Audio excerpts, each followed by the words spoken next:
It's really interesting how most of the important changes that happen in someone's life are actually starting internally.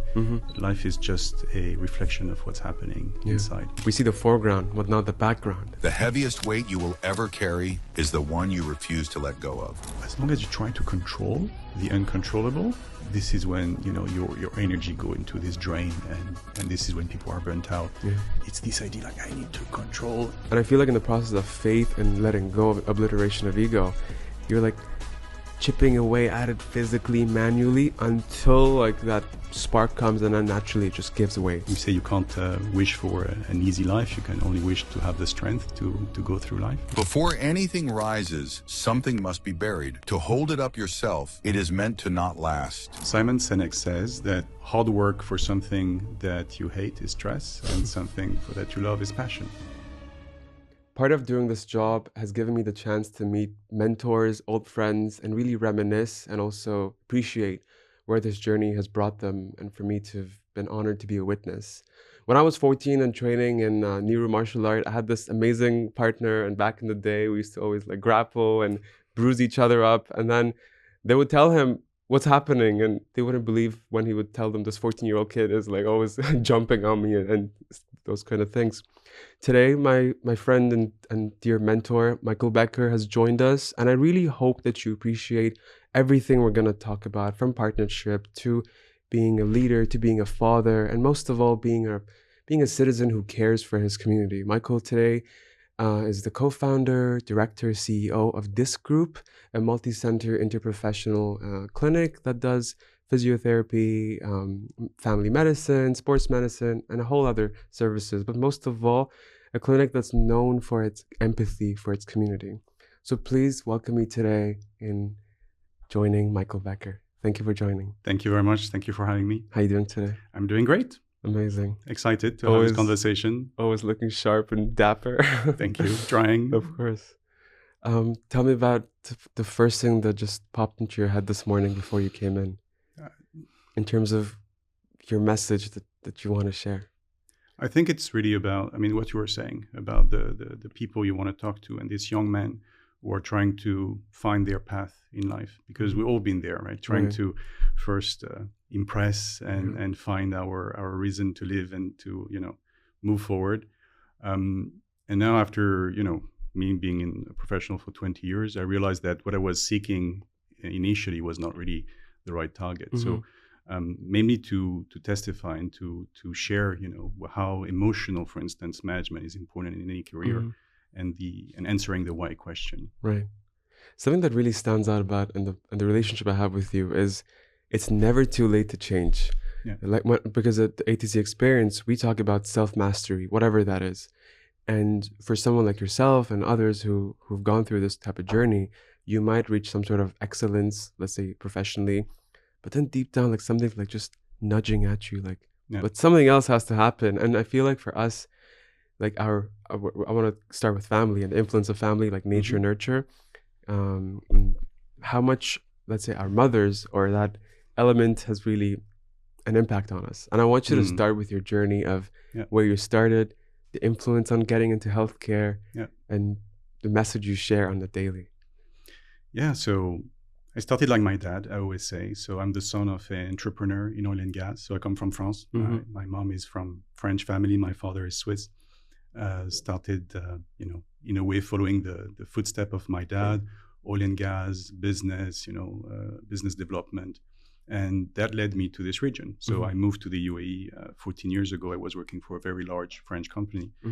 And I was going to work on a daily basis, and it was mainly mud and rust and operations. And I felt like it was important because, of course, energy is important.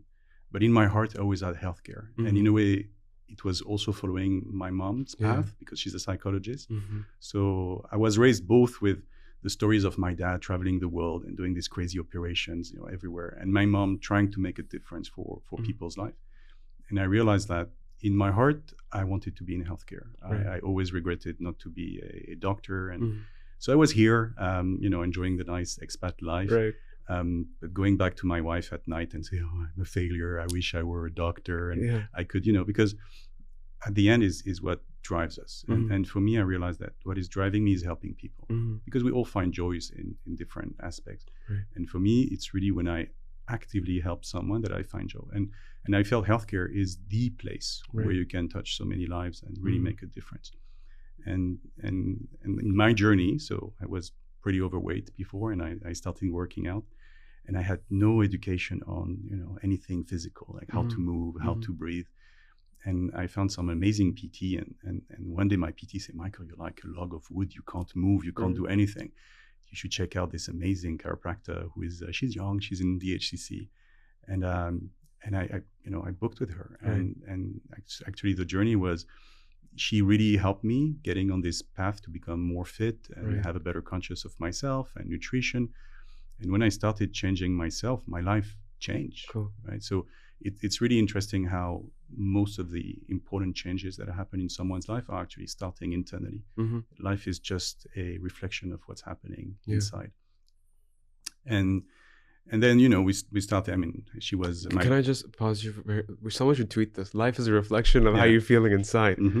So I started saying Tamara, and she was really guiding me and inspiring me to change and to be a better version of myself. And I started looking at my nutrition, and I got so passionate about it. And I started reading a book about the symbolism of digestive diseases. And suddenly I felt like, wow, this is an entire world that is actually internal. But and it was a time when I reached 30, and I wanted to create my company, like you want a child. It was like a feeling in my gut. I really wanted to do that. Right.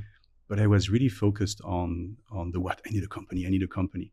Where suddenly I realized that the company is just a tool, right? It's the way for you to bring into this reality something that you have to live your truth in a way.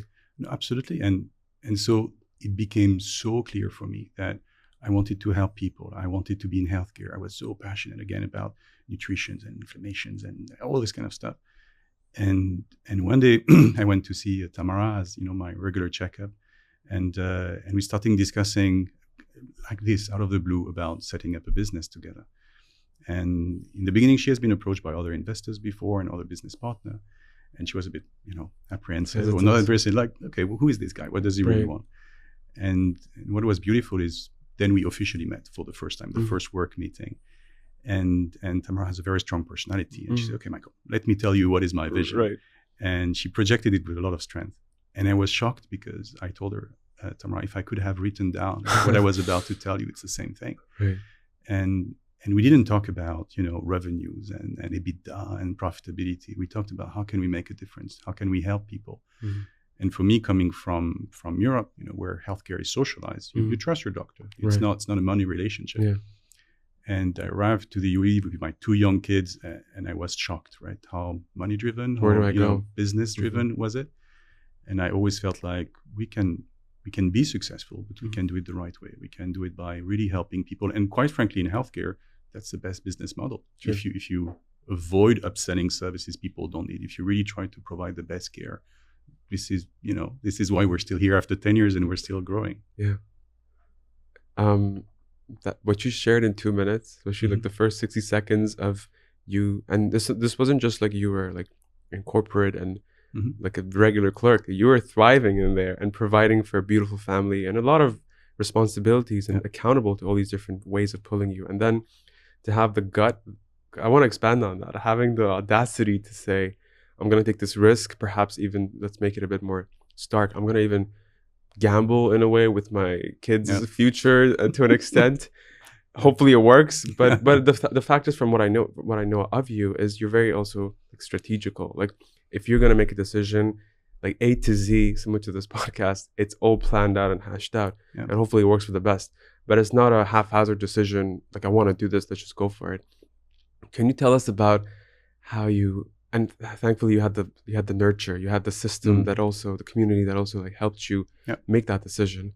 But in terms of, as a man, because the audience listening to us, we have a lot of responsibilities again as young men, trying to like project where we need to be. And perfectionism, am I enough? All these different things that we talk about with our guests here. And for yourself, who already like on paper again had reached that level of affluence, let's say, but to say no, like my gut is telling me something else, yet this is the risk. how was that process of being vulnerable and opening up and that whole journey? So my dad was an entrepreneur. Right. So he showed me by being an entrepreneur that it's possible. Mm-hmm. And I think this is something where, again, and one day he was interviewed and he had sold his company and he was successful. So he was giving this interview and the recurring question is, what is the recipe for success? Mm-hmm. And my father is a very down-to-earth person. He's an engineer. He loves building stuff. Mm-hmm. And he always gives the same answer. He say, well, you have to be a bit stupid. Right. And the idea is if we overthink, when we want to start on a journey, you will never do it. Right. And I think most people look at whatever, endeavor, like creating a company, having a new diploma, like a mountain. Mm. And we always are focused on the top of the mountain and it feels like, I can't do it. It's just too far. Where the reality is, it's just one step. Right. And okay, what is the journey of setting up your company? Mm-hmm. Well, you're going to wake up, you can do that. You're going to take your breakfast, you can do that. You're going to take your first meeting, you can do that. So if you break it down into steps, it becomes much more, doable than saying, I need to teleport to the top of the mountain, which is never happening. So for for the clinic, again, yes, I try to put as much thought as possible into it. But at some point, it was my mission. Like I felt like my role is to bring that to reality. Right. Tamara and I, we really had this vision in mind. And so it went beyond just say strategically, how do we do it? We were so excited about doing it. We really wanted to do it. And I think this is something that is very important for any aspiring entrepreneur. Right. Again, it's not about, people are obsessed by the vision of the entrepreneur that you have on social media, the lifestyle. Oh, I'm going to be an entrepreneur. I'm going to have this car. That you don't, right? So it can happen if you're really lucky, but most of the time it doesn't. It's a long and arduous journey. So if the core of it, if the battery behind it is not passion, is not like this obsessive desire to say, I have this in my mind and I want to see it in reality, it's impossible, because at some point you can pivot because things get hard. Yeah. Right. It gets really hard. Mm-hmm. And we get tested again in our fragilities, in our flaws by a company. And inevitably there will be situations that are pushing on this, difficult button, and you have to deal with it. Because you're exposing yourself in a way. Like you're expanding how vulnerable you can be in terms of, it's not just the family I need to take care of, it's also this other professional baby that I need to handle. And that also has become this tool that provides for other people, not just like the team itself, but also the stakeholders who come to you with, let's say today, back pain, knee pain, and all these different things. And and actually so you were mentioning the family. How do you put the family at risk? Yes, it is a risk. Yeah. But I think it's even a greater risk not to be the person you're meant to be, right? So as a father, as a husband, so I have the chance to have a wonderful wife who always, supported me. When we moved to the UAE, we just built a house in France. Cool. So we've been there 9 months. Right. And one day I came back from the office. I had this opportunity to move here. So the paint was still fresh on the wall. Say, hey, actually, maybe we're going to move to the UAE. And she was like, yes. So the family support is essential. But at some point, yes, you're taking your family to certain risk. But the risk of being bitter, being, not achieving what you really have inside, is also real. Like you're going to be a person that is going to nurture this negative feeling of not having achieved what you wanted. Yeah. So I would say if really the intention comes from passion, from bringing something into reality, the biggest risk is not to take any. It's the why factor. It's the absolute why factor. Mm-hmm. And then it's shaping the way you are, right? So, and this is where working is wonderful in that sense. Mm-hmm. Yes, working has the financial utility, providing, but it can also be the opportunity to be tested in and we say trial by fire, and that's the case. And quite frankly, you're tested whether you're an entrepreneur or you're working in a company or you're independent. You're going to be tested, right? And everyone has fear of public speaking, fear of conflict, fear of failing. Right. I mean, in certain percentage or intensity, but everyone is going to be confronted to that at some point. Mm-hmm. And working will create the opportunity for you that you want or not, that you're going to be tested in that dimension. And the game is, how do you respond to that? Right. So you can't avoid it. Yeah. You can't. We say you can't wish for an easy life. You can only wish to have the strength to go through life. Mm-hmm. And I think that's the beauty. So when things get rough, and they will, it's a blessing, Right. because it gives you the opportunity to react. And this is why I was saying earlier, emotional management. So taking the decision to live my very comfortable corporate life was an emotional decision. Right. And this is when the emotion is just, short-circuiting or bypassing the thought. And I think it's necessary. If you don't do that, you remain in the world of, thoughts, and they will just stay there. They will not become reality. Yeah. You mentioned grit earlier, and like the work of Angela Duckworth just came to me. And I feel like in any capacity that we're operating, it's that element of passion. Like, for instance, someone that I know of and admire, he went from a PhD in electrical engineering to quitting and starting his medical journey, which now at the age of 40 is actually bearing fruit. Yeah. But that was like 4 decades, but that's the whole thing I really want to hone in on for everyone listening and viewing this, is even if you, again, I say on paper, and I'm repeating this because people admire us and based on the accolades that we have. Even if the accolade is there, but you're not happy, your gut isn't what you're living by, you can still have the capacity to change it. For instance, if someone reaches somewhere and they're burnout and they're like, I can't do this anymore, it's not just empty words. If the passion seeps its way through the cracks, you're going to have the tools and enough strength to stand and make the next move. Yeah. Like, even if you spend the first 3 decades on building this, you can start the sandcastle again and make it into a different mold. Absolutely. And it's so critical in terms of like the influence that, let's say, your mom in terms of healthcare had on you, and you just knew like, this is cool, but I need to like go on the daily and be involved in the relief of pain, let's say, for the people that I see. Yeah. Yeah. And I couldn't be in the treatment room. Right. I'm still frustrated after 10 years. Yeah. I would love to be Go in to the med treatment school, room. yeah. Go to med school and actually helping someone myself. But trying to create a great environment for our team is where they can give the best of themselves. Is my way of treating, patients. You're like the Dark Knight, like the people we need that manages. Something that I really like about, like, Usain Bolt has this quote where he says, "You see me for 9 seconds, not for the 9 years that I put here." And I was like, you see me for what's happening today, but not all the internal struggles and external struggles and fights and conundrums. And even when you start that journey, like in this past decade of running this group, the factors and obstacles that you had to still overcome to make this stream flow down. I want us to talk about when you made that decision and started a beautiful journey, when those massive blocks and corners came your way. Yeah. Well, how come you just didn't flip the table and just ran? I'm not that you're gonna that type of guy, but like those elements, those thoughts. I'm like, screw it. Why did I come here? I should have done that. I should have stayed there. How did you manage those internal dialogues? So Simon Sinek says that hard work for something that you hate is stress, and something that you love is passion. Right. So I think there's different stage in the company. There is the start phase, like in a love relationship. So you just love absolutely everything. I was going to the most boring meeting on stuff, administrative and compliance, and I loved it. Right. It was like, oh my God. And in a way I felt like, oh, I'm allowed to be among, these doctors. So this imposter syndrome stay there in the beginning. So this is what keeps you going in the beginning. Like you're so passionate. It's like an addiction.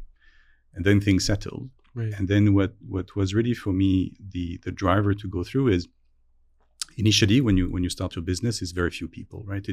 It's not really a business. It's you own your own job. It's a tribe. So, you do the job. Few people are making all the decision, and you go along the way like this. But then after some point, if you have some success, the team is growing, and the needs are completely different.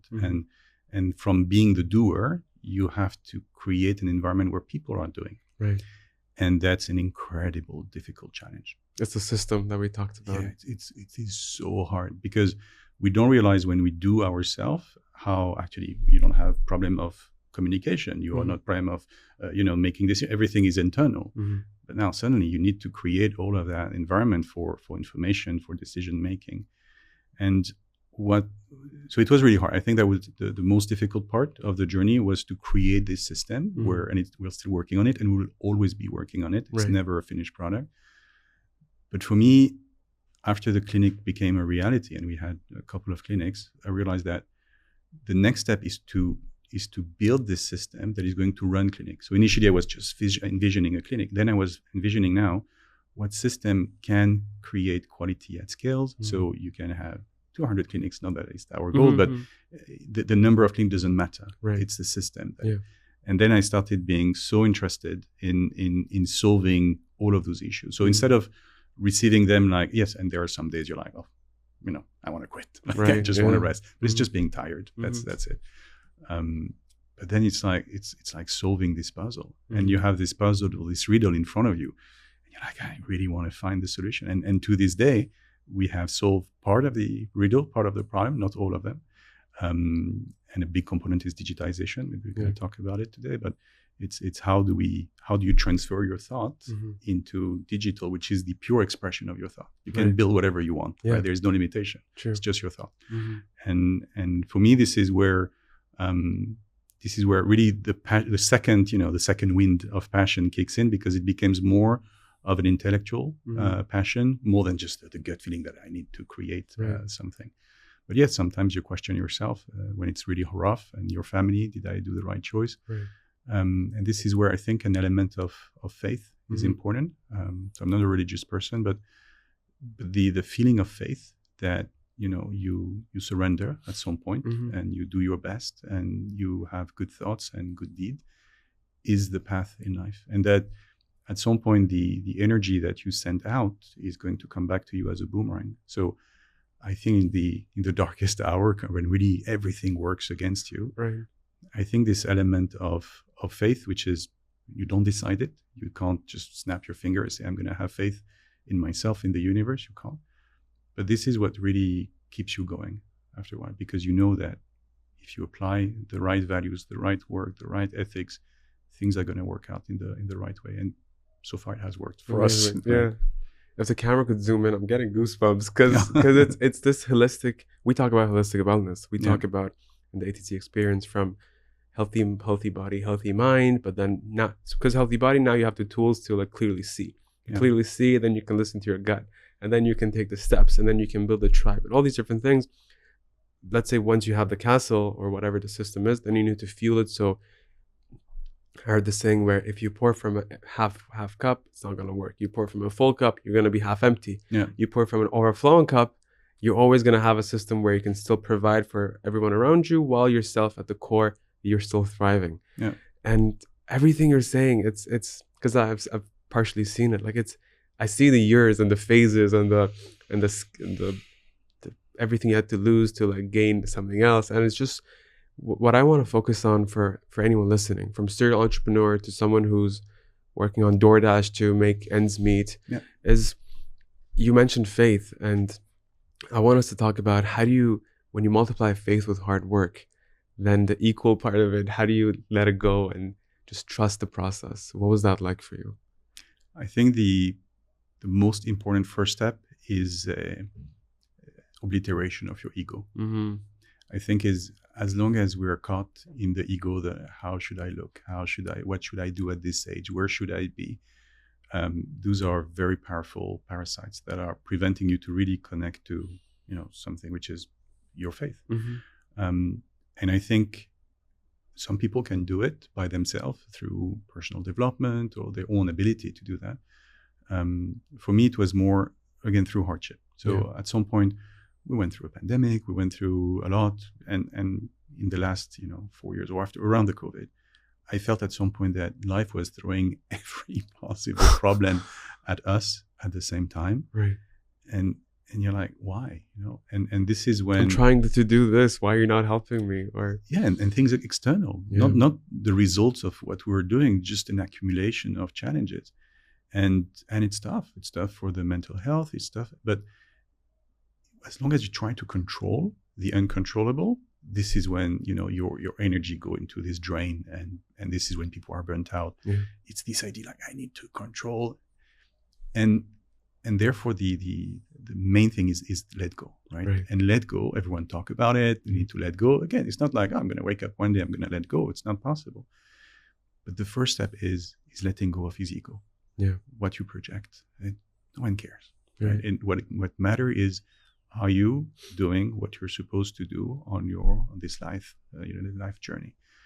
And once you get there, I think that things are starting to make sense. Right. Then challenges, then, and quite frankly, looking back now, yes, we had a lot of challenges, but some were also created by ourselves, right? By certain decisions that we were making with the best intention, but we were avoiding certain problems. So I think that at some point, and I think most companies or most entrepreneurs or even people like in corporate life, they will go through this time where, again, it's tough.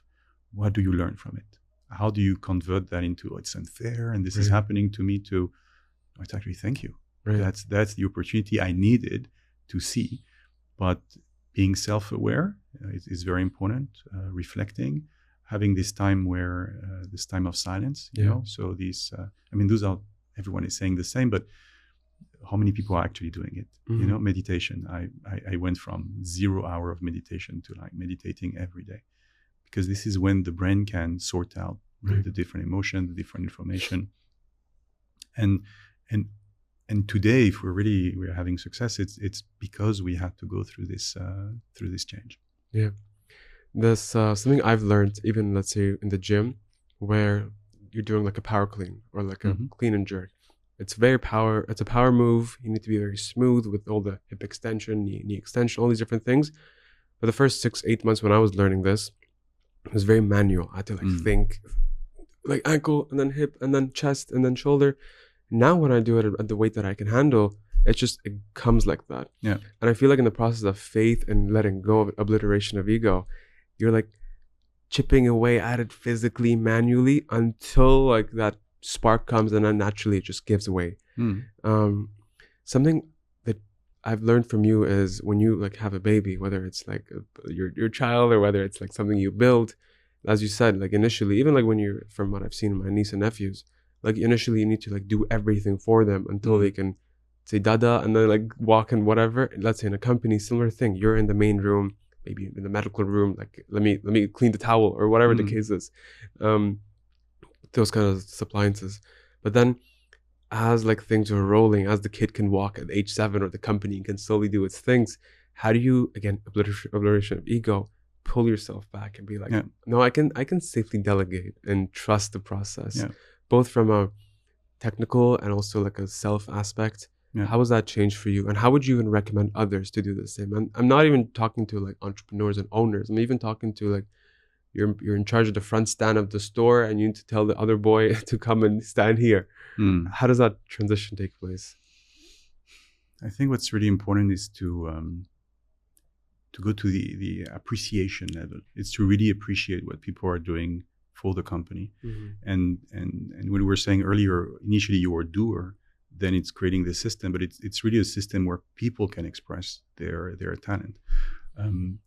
And today I appreciate so much, when people are working hard, and that's the beauty of it, is initially you have this drive, but when you start seeing it in other people, and I think this is this is what is a very powerful limiting factor. What you just said is when people are not able to let go of the power, to let go of the decision, because they need to be on the picture.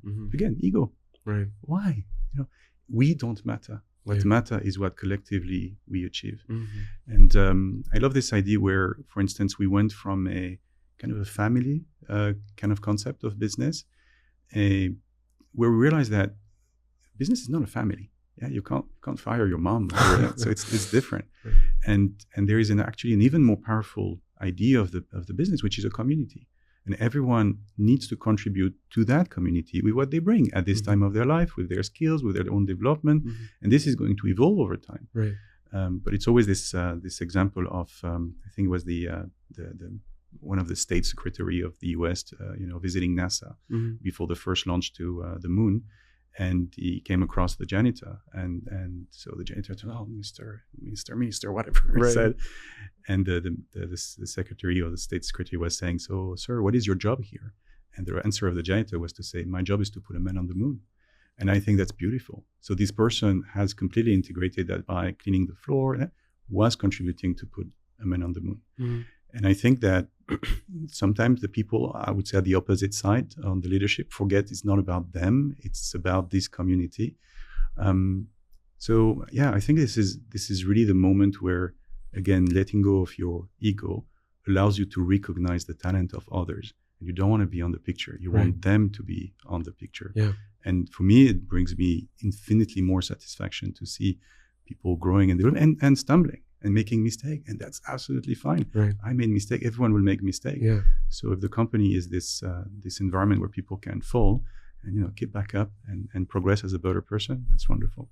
When we look at things that are on the pedestal and all these different things, we see like the person there wearing the medal. Yeah. We see the foreground, but not the background. Yeah. And like the background of, let's say, this group, and even like everything that in relation to yourself, I feel like you've always had that role of constructing like the blueprint and the basic blocks. And then as the skyscraper rises, we see like the top, not the first 100 floors, right? And for yourself, like I know also like you're involved in martial arts, and like you've had that element of teaching, whether it was in Niru, whether it was like afterwards. Yeah. We're talking again to primarily young men who are like perhaps stuck in a rut or in a corner and just need a tribe that they can trust, need a habit that is healthy in terms of holistic wellness. How was martial arts like influential from the people you met, the tribes you made, and also like because you went from a student who tried a couple things to then choosing some path and becoming a master in that as well. And I'm not just saying master lightly, like your expertise in it for sure. But in the essence of what martial arts taught you. So we did some martial art together. So for me, I've been jumping from boxing to Thai boxing, karate, and then actually I had kind of an anger inside of me that pushed me to go, further and further. So I ended up doing Sistema, which is a Russian martial art, and it is a martial arts where there is no protection, no gloves, and you really have to hit each other. Right. And I traveled, and I was so passionate about it. And what it taught me is everything go through relaxation, and it's the same that applies in life. Is when your mind is relaxed, you can get hit. It's fine. You get the punch, you absorb it, and then you carry on. It's when you tense up that damage is arrived. So for me, I was having this practical experience of, okay, you get tense, the punch is going to really hurt. Right. To I'm relaxed, I can absorb it, I can use this energy to create another motion that is going to help me in the fight. But it was so much harder to apply it emotionally, right? Because this let go, this physical let go, is something that you can feel, you can master.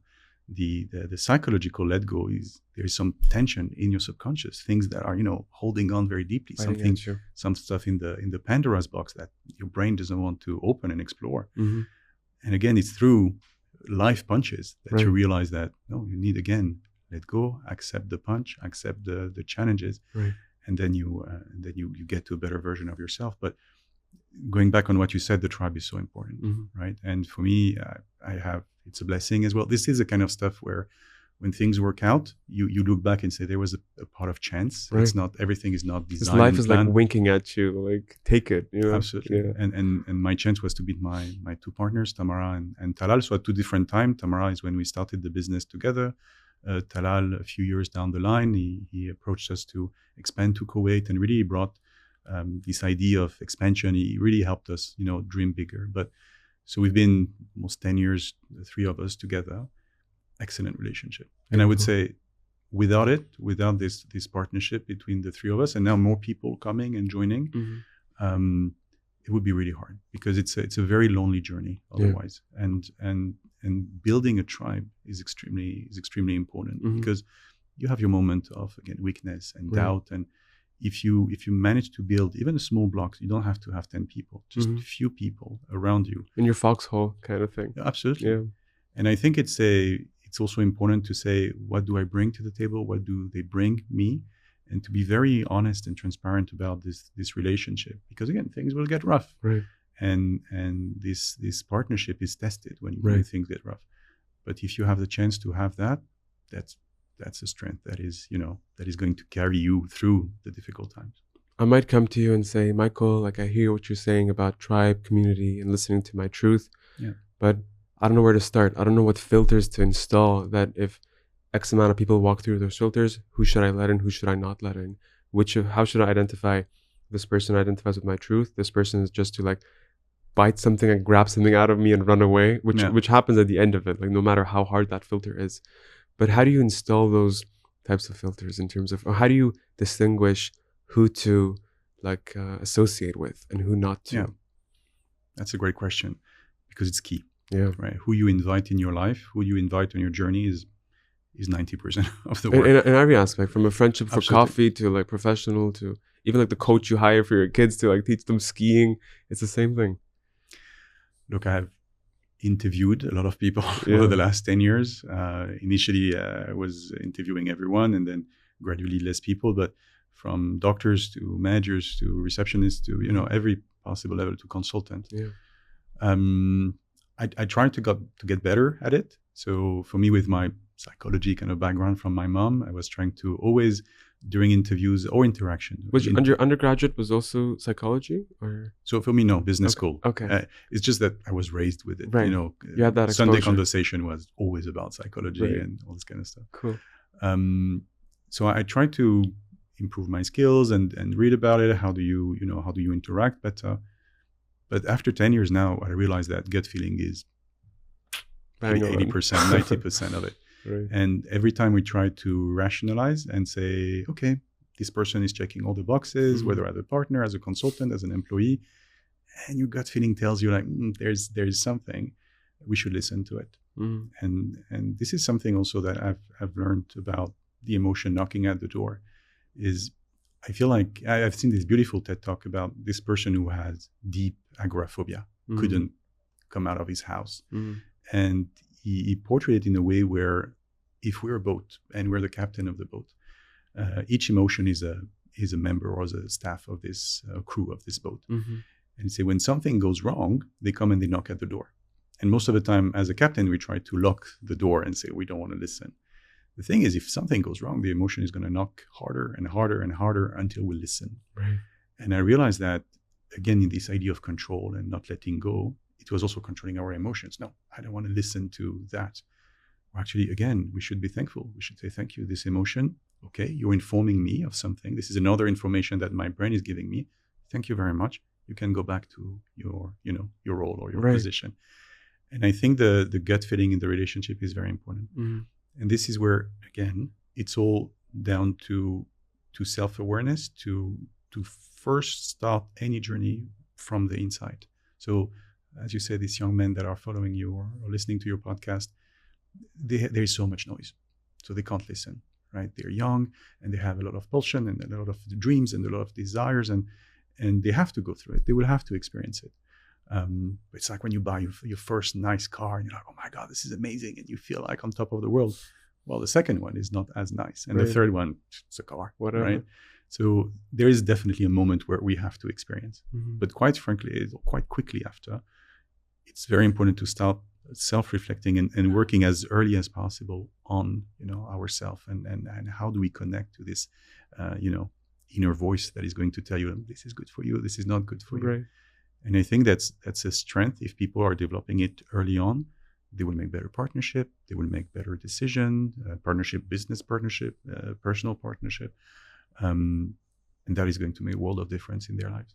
We've had a lot of guests here so far that are breathwork experts. Mhm. And we've done that a couple times here on the show too, in terms Yeah. of like, just take a couple deep breaths. Like, and I'm not just saying this as just do it. Like, actually dedicate 5 minutes. Yeah. We had a guest, and last time he was stating that ensure that you have a start and end time during the day. Don't Yeah. just like go through the barrage of stimuli from phone to this to that. Yeah. Like, this is where it starts, this is where it ends. Pre and prior, like we can have these rituals from meditation to breath work to, I don't know, cold shower if you want to go down that path. Yeah. But have something that grounds you and roots you, Yeah. And I feel like martial arts and tribe, and then Absolutely. something that brings that energy into that holistic circle or triangle of wellness it is Yeah. that we define for ourselves. Yeah. You need that selfish systems in a way to Mhm. to be there, so then you can be better for those around you. Absolutely. Yeah. Better for yourself first. And yes, this distraction, again, how do you remove the noise? Social media and all this stuff is a heavy distraction. Ego is a heavy distraction. How do you create this moment of stillness where you can listen? And it's like you said, it's emotional management Mhm. at every level that you look at it. Yeah. if I want to, let's say, to get 16,000 hertz of frequency, if that's my frequency for life, I need to bounce through every other like tune until I can find that mine. Yeah. And that's part of emotional management. Where do I go? Where do I knock? Where do I not knock? When they knock, I'm not gonna answer. When you were telling me about that image of the boat, I remembered Rumi, and in one of his poems he says, every emotion comes to the caravanserai, like the hotel in the desert, and they stay. And when sadness knocks, just let it stay. He was talking about depression, but in any case, let that emotion, state, person, whatever it meant to be, let them come and stay. Once it's meant to be, they're gonna move on, and you're gonna like reap whatever it is. And as we come to a close today, Michael, this emotional management is so key in any stage, from someone we're like preserving and growing to someone we're about to start this journey. And anyway, I want you to even directly talk to your audience today in terms of sharing your, even more than your 2 cents, but what you think can bang on that can stay with them from years of experience. I would say when the student is ready, the master appear. So a lot of people, again, as men, most of the time we're very focused on, they have this prime, I need to find a solution, right? We're trying always to be practical, finding this solution. Where we need to reverse kind of the scenario is just be ready. Just get ready for the ride, ready for the change, and accept it. Accept that whatever plan you have is not going to happen. Right. Something else will happen. But if you are just open to receive the guidance, to receive, the right direction, to receive the help, when the student is ready, the master will appear. Someone will knock at the door, will come with the right message that you are expecting to receive, the thing that is going to make you make one step closer into the right direction. So, yeah. I appreciate it. Thank you very much. It was a pleasure to see you. Thank you. Thank you.